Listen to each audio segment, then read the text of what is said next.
Hello everyone, welcome back to my channel. I hope आप सभी बहुत अच्छे होंगे। तो चलिए बिना टाइम वेस्ट किए बढ़ते आज के टॉपिक की तरफ। आज हम इंट्रो लेंगे हेट्रोसाइक्लिक कंपाउंड्स के बारे में। तो हेट्रोसाइक्लिक कंपाउंड्स आपका क्या होता है कि हेट्रोसाइक्लिक को आप ब्रेक करके समझिए।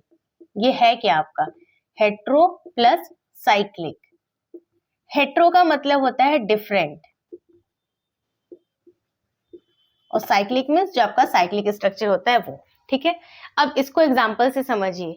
अगर सपोज कीजिए कोई सा भी हमारे पास रिंग है, तो रिंग फॉर्म होने के लिए minimum number of carbon atoms कितने होने चाहिए? 3 होने चाहिए, क्योंकि 2 अगर कार्बन है तो उससे कोई रिंग तो फॉर्म होएगी नहीं। मिनिमम तो हमें 3 कार्बन एटम चाहिए, कुछ इस टाइप का। तब ये एक क्लोज स्ट्रक्चर फॉर्म होएगा, एक रिंग फॉर्म होएगी। अब जहां जहां कॉर्नर्स होते हैं वहां पे क्या होता है? कार्बन होता है, ये तो हमें पता ही है। या कोई आप दूसरा स्ट्रक्चर भी चेक कर लीजिए।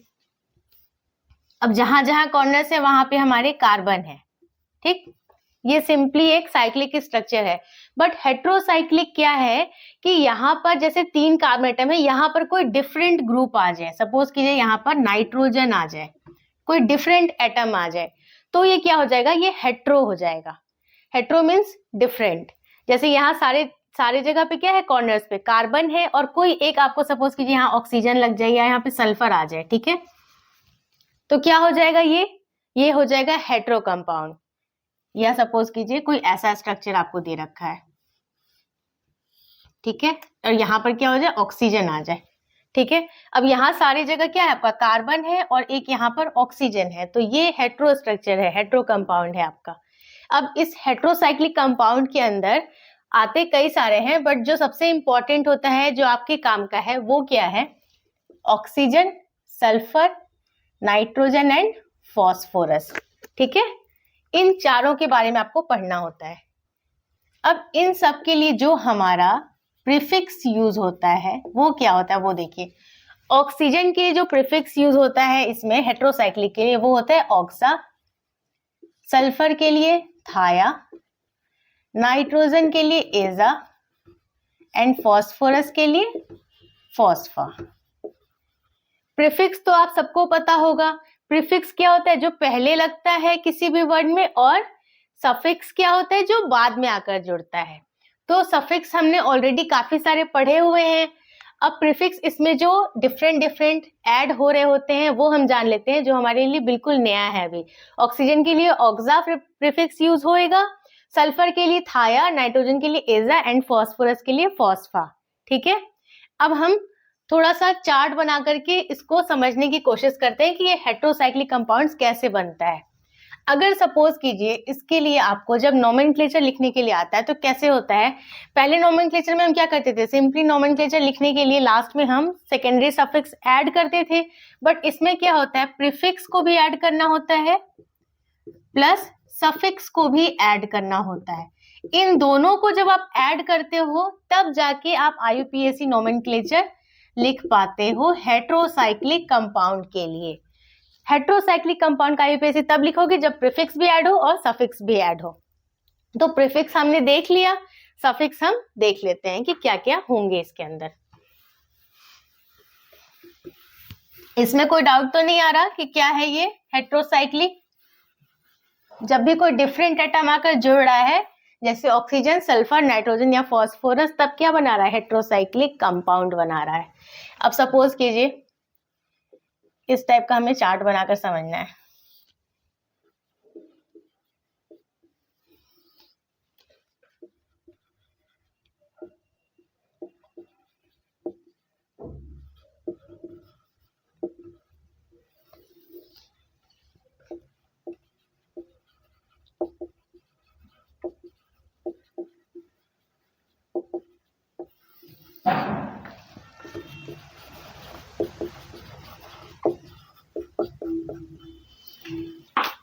अब इसमें समझना स्टार्ट करते हैं। कोई सा भी रिंग फॉर्म होने के लिए हमें minimum number of carbon atoms कितने चाहिए? 3 चाहिए। तो 3 से स्टार्ट करते हैं।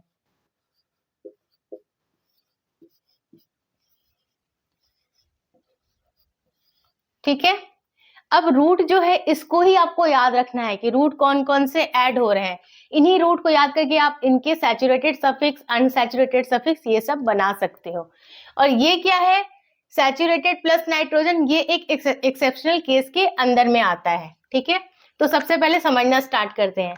जब हम नॉर्मली 3 कार्बन एटम के लिए वर्ड रूट लिखते थे तो क्या लिखते थे, याद होगा ना आप लोगों को, प्रोप लिखते थे। ठीक है, प्रोप लिखते थे। और इसमें रूट क्या होता है, रूट वर्ड इसके लिए हेट्रोसाइक्लिक की हो जाता है IR, इर इसके लिए होता है। 4 के लिए क्या लिखते थे हम, ब्यूट लिखते थे। ठीक है, इसमें लिखते हैं ET, एट।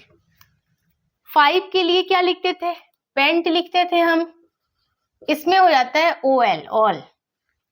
6 के लिए क्या लिखते थे, हेक्स लिखते थे, इसमें हम लिखते हैं IN, इन। 7 के लिए क्या लिखते थे, हेप्ट लिखते थे हम। ठीक है, इसमें क्या हो जाता है एप। 8 के लिए क्या लिखते थे, ऑक्ट, इसमें हो जाता है OC, ऑक। 9 के लिए नोन लिखते थे हम, इसमें आता है ON। ठीक है, 10 के लिए हम क्या लिखते थे, डेक, इसमें हो जाएगा EC, एक। क्लियर हो रहा, तो ये आपको बस याद रखना है। ठीक है, और इसको याद भी आप बहुत इजीली रख सकते हैं। जैसे अगर इसके लिए आप प्रोप के लिए IR है, ब्यूट के लिए यहां से याद करना स्टार्ट कीजिए, UT है, यहाँ पर ET हो जा रहा। पेंट के लिए 5 के लिए ऑल है, हेक्स के लिए इन है, अब इसमें भी आप याद रख सकते हो। हेप्ट में क्या है, 7 के लिए EP, यहां से निकाल लीजिए। ऑक्ट के लिए OC, 9 के लिए ON, 10 डेक के लिए EC। मैक्सिमम आप यहां से याद रख सकते हो, 1-2 ही आपको याद करना पड़ेगा कि 3 के लिए IR है। ठीक है, ऐसे करके आप ये रूट सारे एक बार याद कर लीजिएगा। अगर याद नहीं रहा तो 2-4 बार चार्ट बनाइएगा, आपको ऑटोमेटिकली ये याद हो जाएगा। ठीक है, अब इसके बाद हम आगे बढ़ते हैं सैचुरेटेड सफिक्स की तरफ। तो ये हम कैसे बनाएंगे, अब यहाँ पर देखिए, यहाँ पे रूट वर्ड क्या है, IR है। जब हम नॉर्मल स्ट्रक्चर बनाते थे, जब 3 के लिए वर्ड रूट हम प्रोप लिखते थे, अगर वो सैचुरेटेड होता था तो उसमें हम क्या सफिक्स ऐड करते थे, एन ऐड करते थे, प्रोपेन ऐसे लिखते थे हम सैचुरेटेड के लिए। सैचुरेटेड मीन्स क्या होता है, सिंगल बॉन्ड, ANE ये होता है। ठीक है, और अनसैचुरेटेड में क्या होता है, डबल बॉन्ड, ENE, यही तो होता है। तो यहाँ पे हम ANE ऐड करते थे एज अ सफिक्स सैचुरेटेड के लिए। तो जब हम हेट्रोसाइक्लिक में सैचुरेटेड सफिक्स लिखेंगे तो क्या करेंगे, जो आपका ये वर्ड रूट है IR, इसको लिख के सिंपली इसमें ANE ऐड कर देंगे। बहुत आसान है ना, IR में क्या करा, बस ANE ऐड करा। क्यों ऐड करा, क्योंकि ये सैचुरेटेड सफिक्स है। ठीक, तो ऐसे ही आपको सारे में ANE ऐड कर लेना है। यहाँ पे क्या है, 8 है तो ET, ANE, इसमें OL, ANE, ओलेन, इनेन, देन इपेन, ओकेन, ओनेन एंड देन इकेन। बस सिंपली सब में आपने क्या करा है, ANE ऐड करा है। अब हम बढ़ते हैं अनसैचुरेटेड सफिक्स के लिए। तो जब हम नॉर्मली अनसैचुरेटेड सफिक्स लिखते थे तो क्या ऐड करते थे हम, ENE ऐड करते थे। ठीक है, तो अब यहाँ पर आपको ENE ऐड न करके INE ऐड करना है। जैसे यहाँ पे क्या है, इरेन है, यहाँ पे रूट क्या है आपका IR, तो IR लिखा हमने, और क्या ऐड करेंगे, INE। ठीक है, अब इसमें सिर्फ ये 4, 5, 6 इन तीनों के अंदर थोड़ा सा चेंज आता है, तो इसको अभी हम स्किप करते हैं, आगे बढ़ते हैं। अब 7 वाले में हम लिख लेते हैं EPINE, OCINE, ONINE, देन क्या है हमारा ECINE। क्लियर हो रहा, इन सब में हमने INE ऐड करा है। और जो 4th, 5th and 6th number वाले हैं, इनमें सिंपली E ऐड करना है आपको, बस ये आपको ध्यान रखना है। अब यहाँ पे क्या ऐड करेंगे, यहाँ पे क्या है रूट ET, तो हमने लिखा ETE, OLE, देन INE। सिर्फ 4, 5, 6 छोड़ के बाकी सब में INE ऐड करेंगे अनसैचुरेटेड के लिए, और 4th, 5th एंड 6th में सिंपली सिर्फ हमें E ऐड करना है। इन 3 में बस हमने E ऐड करा है। ठीक है, और इन सब में INE ऐड करा है। बस आपको थोड़ा सा इन सारी चीजों को ध्यान रखना है। अब जो हमारा सैचुरेटेड प्लस नाइट्रोजन है, ये सिर्फ 3 नंबर्स के लिए आता है, थर्ड, फोर्थ एंड फिफ्थ, इन सब में तो सेम ही रहता है सैचुरेटेड का केस। इन तीनों में क्या चेंज आता है कि जो आपका रूट है, पहले रूट लिख लीजिए, रूट क्या है, आई आर, फोर्थ के लिए ई टी है हमारा, देन फिफ्थ के लिए ओ एल है, ठीक है। इन तीनों में ही अप्लाई होगा। आई आर में आपको सिंपली क्या ऐड करना, आई डी आई एन ई, इसमें भी I D I N E, I D I N E. अगर ये फिर भी याद नहीं हो रहा तो इसके लिए आप कैसे याद रख सकते हो, ये है क्या, इसको ब्रेक करके आप याद रख लो, ठीक है। आई आई प्लस डाइन, ये तो याद हो जाएगा, है ना। खाने पीने की चीजें वैसे भी हमें बहुत जल्दी याद होती है ना। तो I plus dine, D I N E, इसको बस आपको सिंपली ऐड करना है, कब, सैचुरेटेड प्लस नाइट्रोजन वाले केस में, ये एक्सेप्शनल केस के अंदर आते हैं। तो बस इसमें क्या होगा, इरिडीन, इटिडीन, ओलिडीन, बस 3 के लिए आपको ये याद रखना है। अब अगर ये बोल दे आपको चार्ट बनाने को, ये आपको बोल दे अगर बनाने के लिए, तो आपको इसमें बिल्कुल भी प्रॉब्लम आई थिंक नहीं आएगी इस टेबल को क्रिएट करने में। इसमें क्या करा हमने, सिंपली रिंग लिखा, रिंग के लिए minimum number of carbon atoms 3 होने चाहिए, उसे हमने लिख दिया, देन रूट लिख दिया हमने। सैचुरेटेड में क्या ऐड होता है, एएनई ऐड होता है, तो हमने एएनई ऐड कर दिया, ठीक।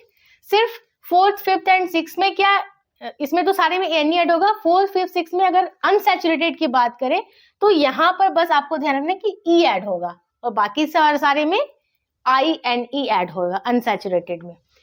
अब आ जाते हैं एक्सेप्शनल केस की बात करें तो ये सिर्फ 3 के लिए ही अप्लाई होगा, third, fourth and fifth number के लिए।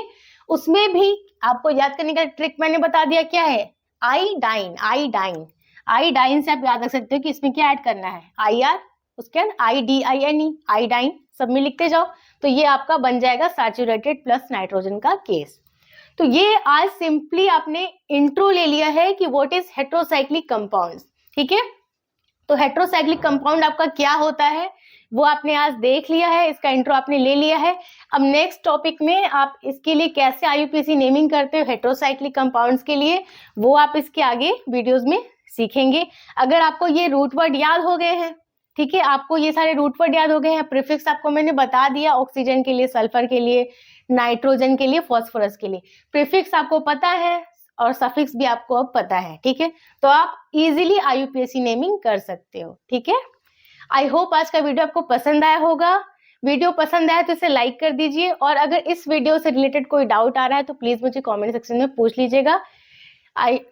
और इसके बाद अगर नेक्स्ट टॉपिक में आपको हेट्रोसाइक्लिक कंपाउंड्स में आईयूपीएसी नेमिंग के अलावा भी कुछ जानना है तो प्लीज मुझे कमेंट सेक्शन में आप जरूर मेंशन कीजिएगा। मैं मिलती हूँ आपसे नेक्स्ट वीडियो में, तब तक के लिए take care and bye bye.